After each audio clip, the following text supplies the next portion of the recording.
Oke, bismillahirrahmanirrahim. Assalamualaikum warahmatullahi wabarakatuh. Ya,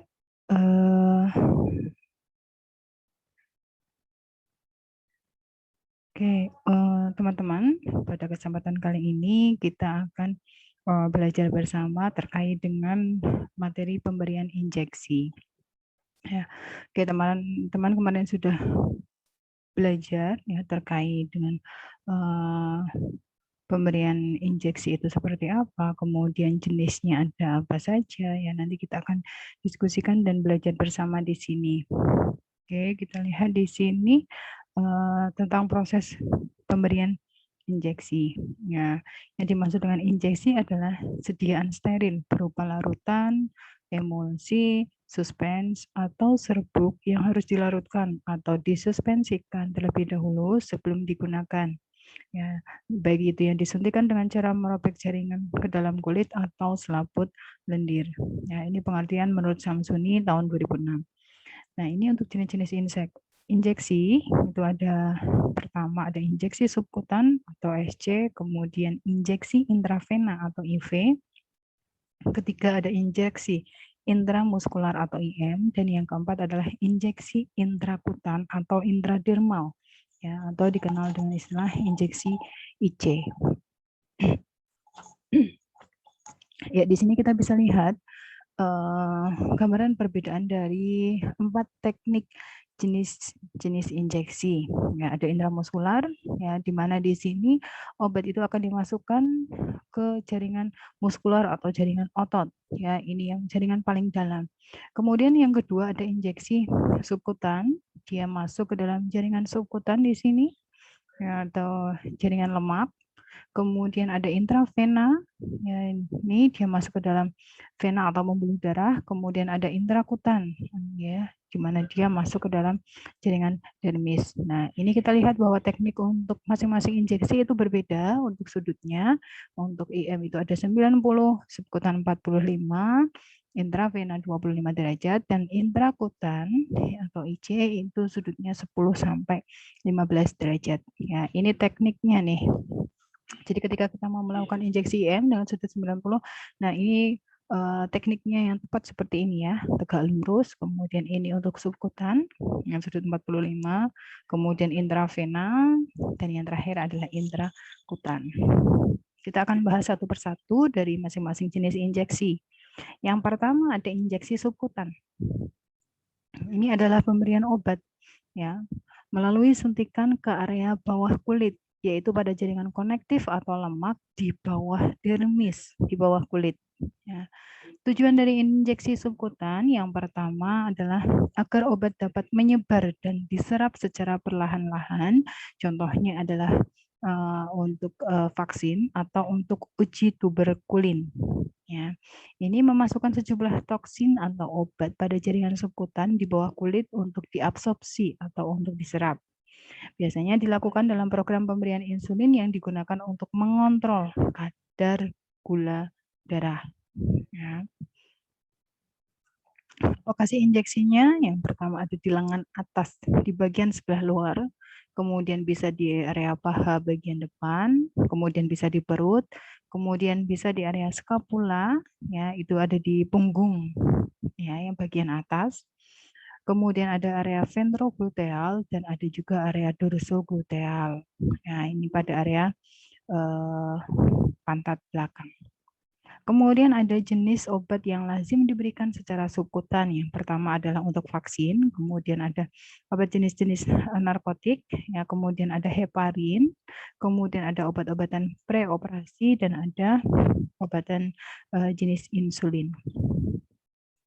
Kemudian untuk teknik injeksinya, ya ini ya, prinsip yang kita lakukan pada saat menyuntikkan ya jarum membentuk sudut 45 derajat dari permukaan kulit pasien. Nih, ya. Kemudian kulit sebaiknya sedikit dicubit untuk menjauhkan jaringan subkutan dari jaringan otot. Ya, karena bisa jadi kalau misalnya kita tadi sudutnya tidak tepat, ya, itu bisa yang harusnya kita itu obatnya masuk ke jaringan subkutan atau lemak, dia bisa ke bawah. masuk ke jaringan otot, atau bahkan juga bisa di sini kalau sudutnya terlalu kecil juga akan masuknya ke lapisan dermis. Nah, efek samping dari injeksi subkutan untuk keuntungannya di sini ya, awitan obat itu lebih cepat dibandingkan oral ya, artinya daya serapnya, kecepatan tubuh untuk menyerap obatnya itu lebih cepat dibandingkan obat yang diminum secara oral. Kemudian kerugiannya yang perlu diperhatikan ya, bahwa di sini prinsipnya ketika kita melakukan injeksi adalah teknik steril. Ya, mana ini lebih mahal dibandingkan oral. Hanya dapat diberikan dalam volume kecil, kemudian lebih lambat dibandingkan pemberian intramuskular, dapat menyebabkan ansietas atau kecemasan berlebihan dan lebih bersifat subjektif, kemudian bisa menyebabkan kelelahan, gangguan pencernaan seperti diare, mual dan muntah, atau bahkan perubahan warna kulit. Ya, ini efek sampingnya dari kerugian untuk injeksi subkutan. Kemudian yang kedua itu ada injeksi intravena, ya, yang mana di sini adalah memasukkan obat atau cairan ke dalam tubuh klien dengan mempergunakan spet ya, atau lubang melalui vena, ya. Jadi injeksi yang mana di sini obatnya itu masuk ke jaringan vena atau pembuluh darah. Indikasi untuk melakukan injeksi intravena yang pertama adalah dalam keadaan darurat atau emergensi, kemudian mengharapkan resapan obat secara cepat di dalam darah, kemudian pemberian obat dengan dosis tinggi dalam satu periode tertentu, kemudian obat tidak dapat diberikan secara SC atau IM, dan obat dapat mengiritasi kulit, ya, baik itu bawah kulit dan otot. Nah, ini indikasi dari injeksi intravena. Ya, biasanya memang injeksi ini dilakukan ketika dalam keadaan darurat atau emergensi, yang mana itu butuh obat itu dapat berefek secara cepat ke pasien. Tempat untuk injeksi intravena yang pertama ada di bagian lengan, yaitu di vena basilika atau cefalika. Kemudian pada tungkai, itu adalah pada bagian vena savenosus, kemudian pada bagian leher, vena jugularis, kemudian pada bagian kepala itu ada vena frontalis atau vena temporalis. Ya.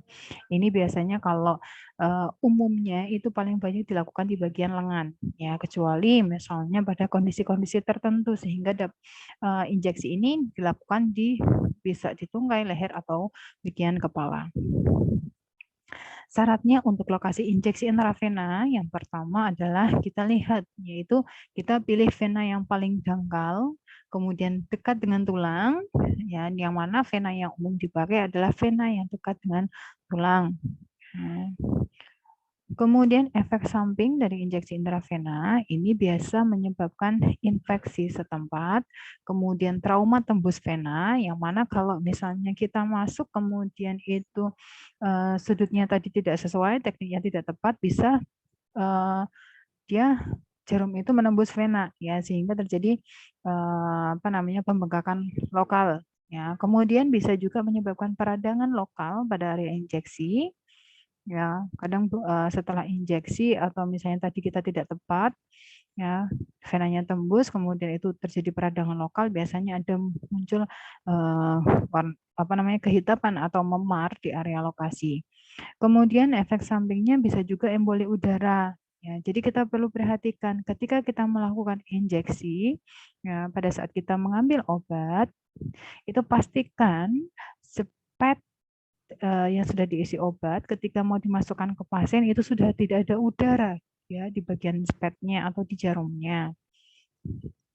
Kemudian bisa juga menyebabkan alergi. Ya. Ini teknik injeksi intravena itu dilakukan dengan menyuntikkan jarum dengan membentuk sudut 15 sampai 45 derajat dari permukaan kulit. Ya, ini gambaran tekniknya itu kita membutuhkan torniket, ya, untuk membendung vena agar terlihat lebih jelas. Kalau tidak ada torniket, kita bisa gunakan tangan, ya.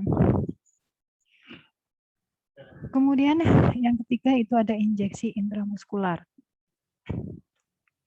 Injeksi intramuskular itu adalah memasukkan cairan atau obat ke dalam tubuh klien dengan mempergunakan jarum berlubang melalui jaringan otot. Nah, indikasinya untuk injeksi intramuskular yang pertama adalah meningkatkan laju absorpsi obat.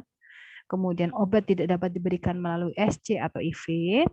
Kemudian obat ini dapat mengiritasi kulit, ya, baik itu di bawah kulit ataupun vena. Dan obat itu mengandung minyak. Syarat dan lokasi injeksi, prinsipnya di sini tidak terlalu sakit dan membahayakan. Kemudian syaratnya itu adalah jauh dari pembuluh darah dan jauh dari urat syaraf. Lokasi yang biasa kita gunakan untuk injeksi intramuskular itu ada musculus gluteus maximus, ya, itu di bagian pantat. Kemudian ada musculus deltoideus itu pada lengan atas, dan ada musculus quadriceps femoris, ya, pada bagian paha. Nah, ini untuk penata laksanaannya, ya, yang mana ketika kita melakukan injeksi, ya, setelah obat itu siap dan cuci tangan, lakukan desinfeksi lokasi, lalu kulit diregangkan. Jarum dimasukkan tegak lurus dengan sudut 90 derajat, kemudian lakukan aspirasi bila tidak ada darah, ya, artinya kita sudah masuk ke dalam jaringan otot, ya, kemudian baru masukkan obat perlahan. Apabila ada darah, ya, ketika kita lakukan aspirasi, cabut jarum, ya, dan lokasi injeksi dipindahkan kurang lebih 2 cm dari lokasi penusukan pertama. Kemudian prinsipnya setelah kita selesai melakukan injeksi IM, lakukan masase lokal untuk mengurangi nyeri, ya, pada bagian injeksi. Oke, kemudian yang terakhir itu ada injeksi intrakutan, yaitu memasukkan cairan atau obat ke dalam tubuh dengan mempergunakan jarum, yang mana obat itu masuk ke dalam jaringan kulit. Tujuannya di sini adalah untuk mencegah penyakit atau memberikan kekebalan, yaitu untuk tindakan imunisasi.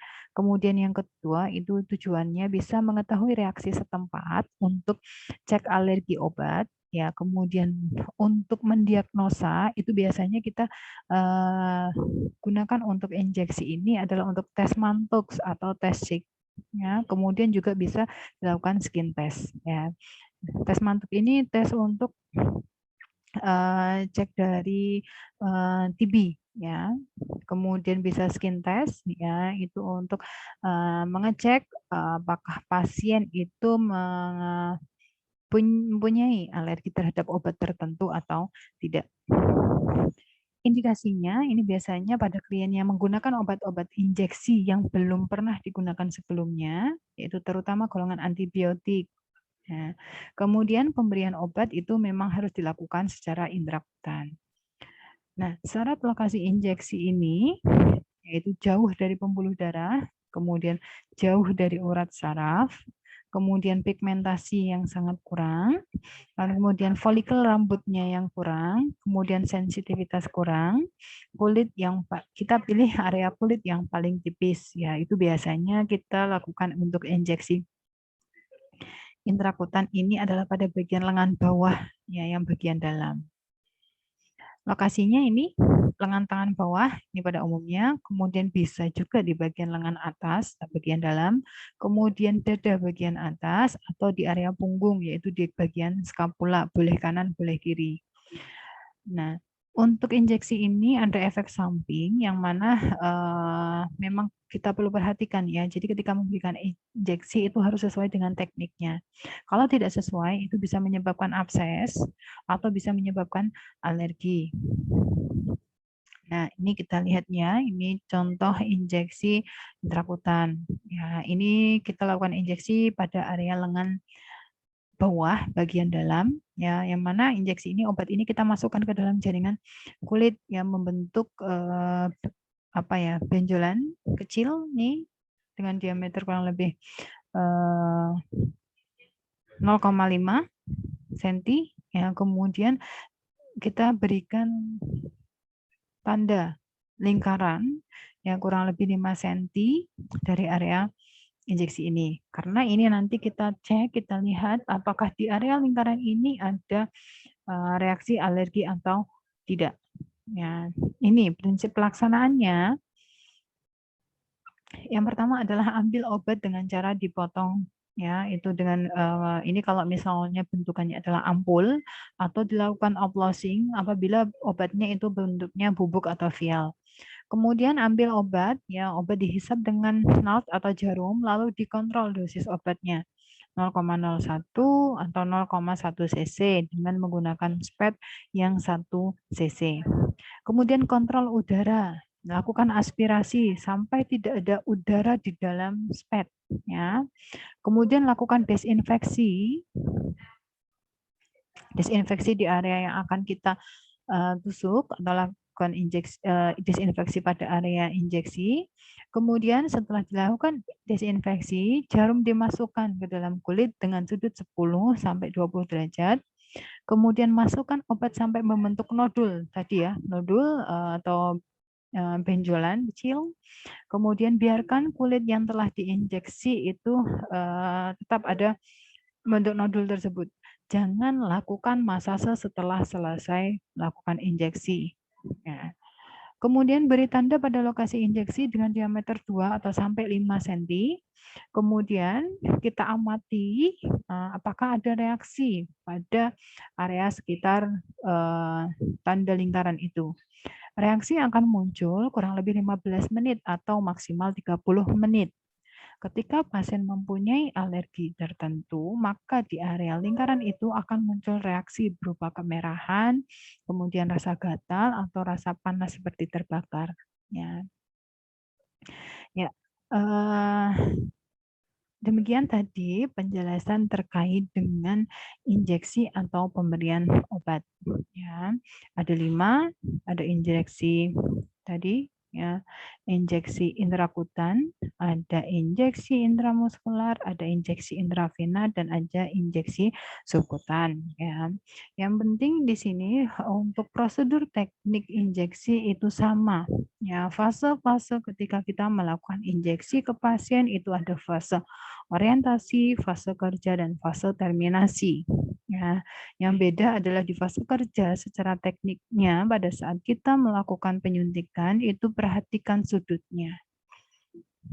Injeksi mana yang akan kita lakukan? Misalnya injeksi intramuskular, maka sudutnya kita adalah 90 derajat.